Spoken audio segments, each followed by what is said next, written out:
You do not have time to be playing around. You do not have time to be playing games. You need to get on your Zoom. Only been a few hours, but it felt like days. Only been days, but it felt like months. Been gone for a year, only know like once. Hey y'all, what's good? What's happening? It's a Girl Stan Republic, and welcome back to another video. If you're new to my channel, welcome. If you're a turning subscriber, welcome back. So these are ways to be building your self-confidence in 2024 and possibly for the rest of your life. Now, as a young woman or as somebody that has suffered from anxiety, really high social anxiety specifically, and a little bit lacking in terms of confidence, these are ways and tips that I have used within my life to become more confident. Number one is tackling your insecurities. I know it can be very difficult, it can be very hard at first, but you need to know what it is that is making you feel small. Because being insecure means either one, somebody is suppressing your feelings or making you feel like you are not enough, you're not doing great, and picking out on the things that you cannot change. For instance, like I constantly used to be bullied about being hairy. Bear in mind, I love the fact that I am hairy. Right, I'm a hairy girl. I've got so much body hair, and that's normal, and that's okay, and that's not something that I can change. It is what God has given me, right? I used to get made fun of, I used to get bullied, but as I grew older, I realized that it wasn't anything that I needed to be insecure about, that because I found that there are so many people out there that are just like me, right? There are so many women out there that are hairier than me, that also have body hair, and that body hair is completely normal, and there's nothing to be ashamed about that, right?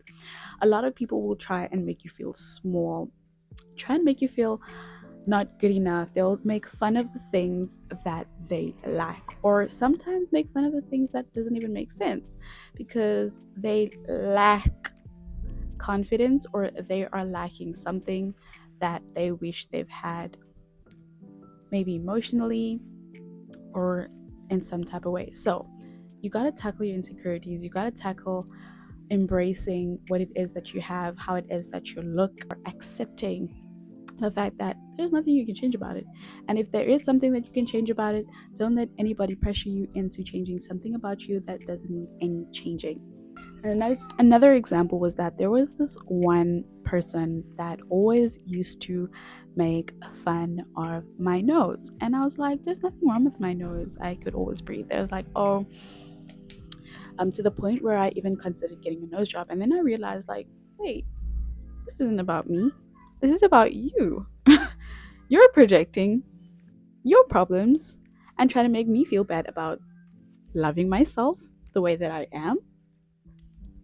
After I started adapting the mentality of just accepting who I am, loving who I am, and my appearances and things like that, it made that person so much more angry. And I realized that I was never the problem.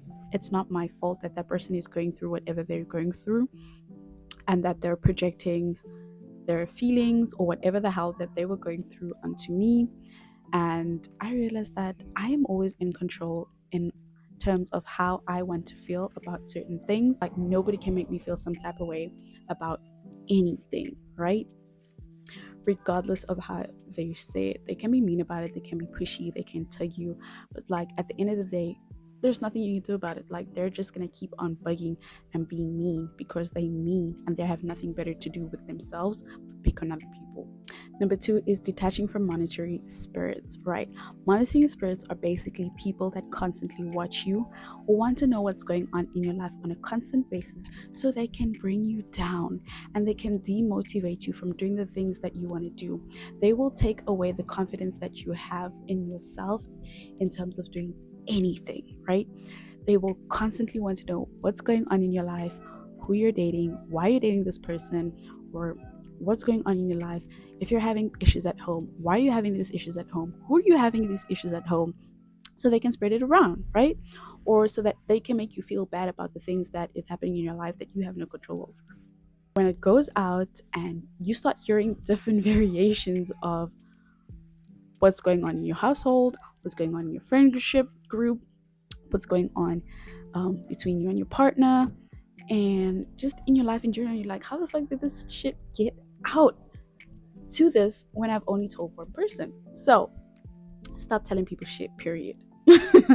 Stop telling people shit about your life. Stop telling people shit about what's going on in a lot of areas of your life, because people will want to know what's going on so they can bring you down to their level, and that is on the ground, right?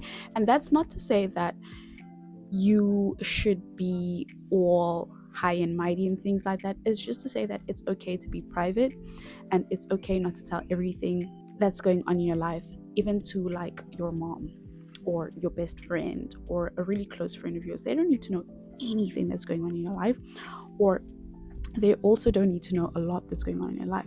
I also have this one friend who's very secretive in what's going on in their lives, and I feel like every time that I share something, it's always me just sharing, but I never know anything that goes on in life.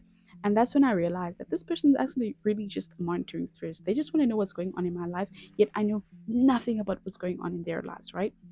I know nothing.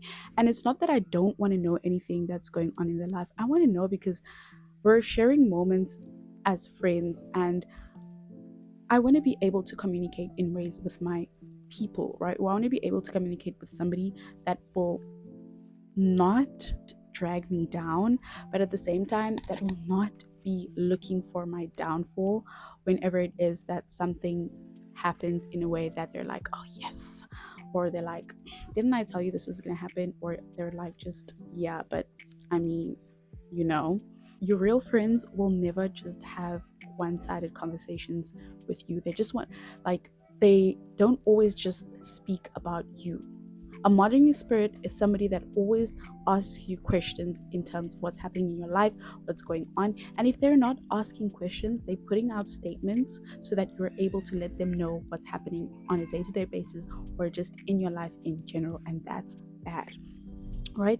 These people will somehow bring your confidence down, and they will also just make you feel so tired and so exhausted, because it takes a lot of energy out of you, right? Monitoring spirits take a lot of energy out of you, and they're not people you want to be around. They will make you feel bad for doing things that you like doing.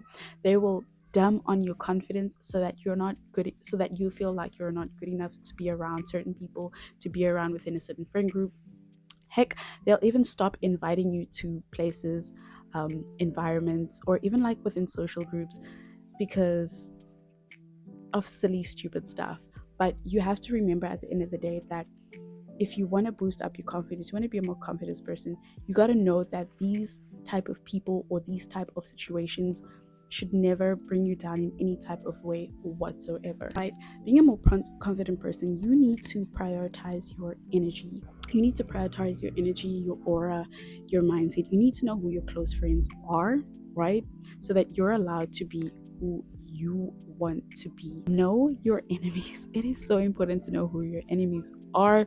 It is so important to know who low-key is hating on you, and it's also very important to know who is really rooting for you, because sometimes it's never the people that is so close around you that want to see you do good for yourself, or that want you to be in a space that know that'll benefit you.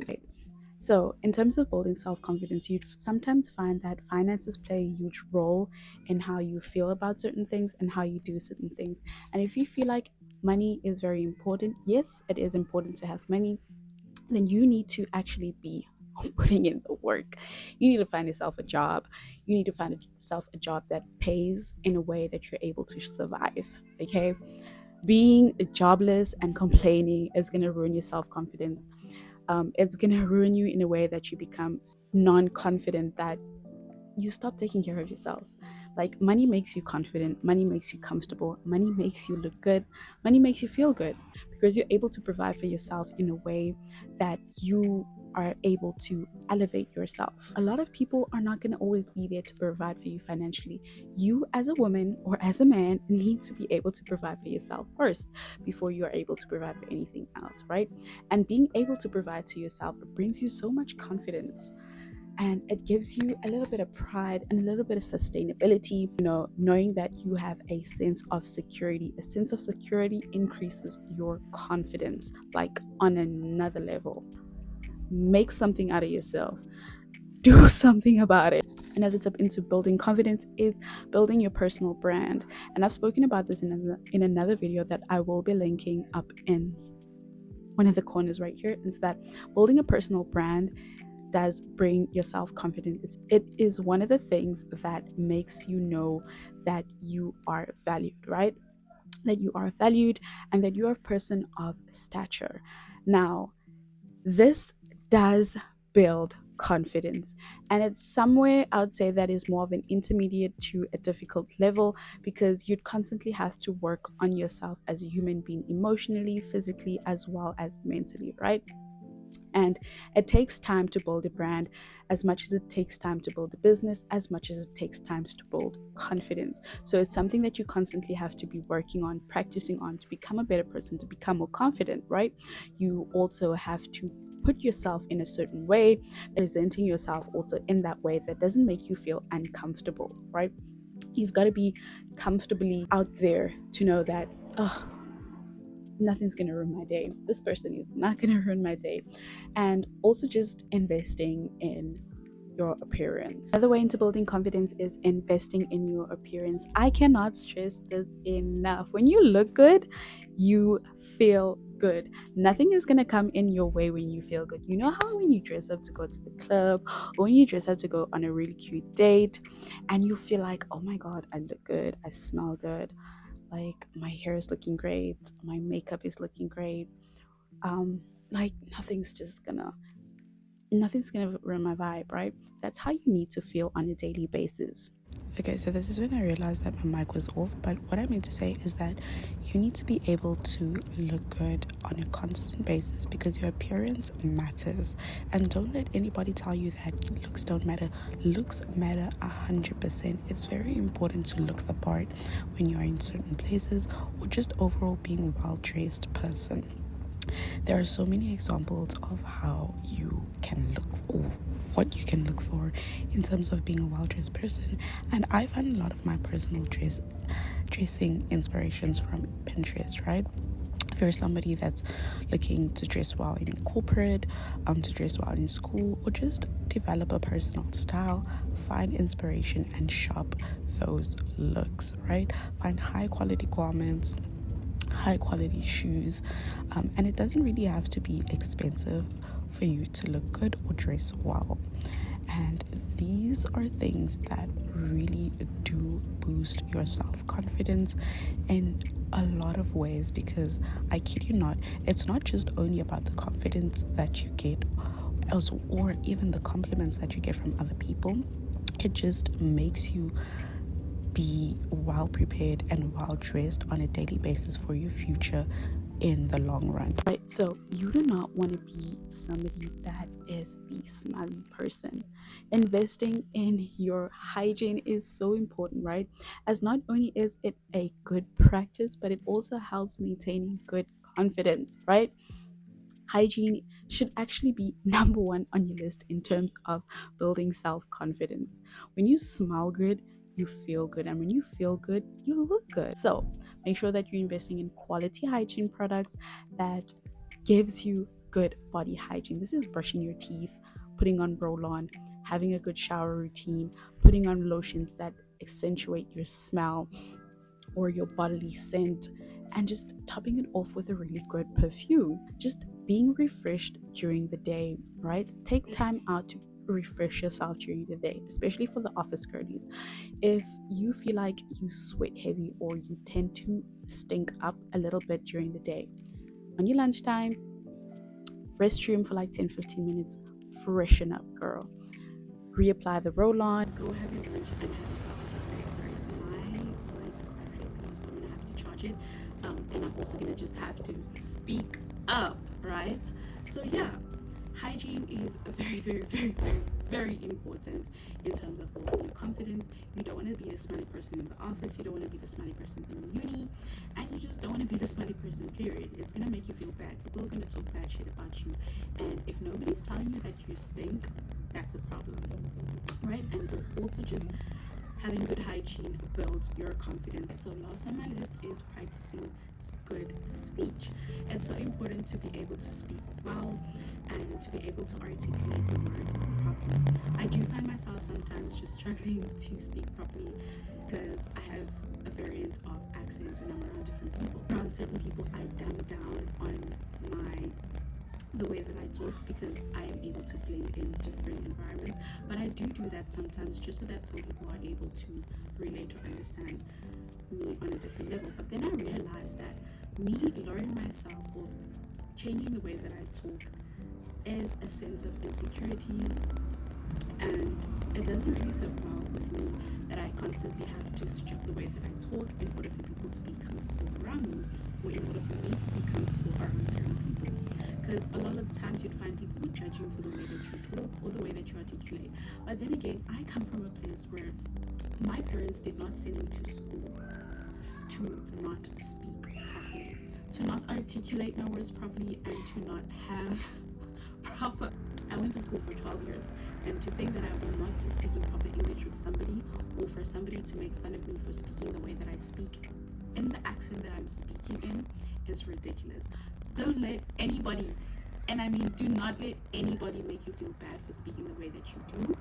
Read more books, and just overall being able to be well spoken.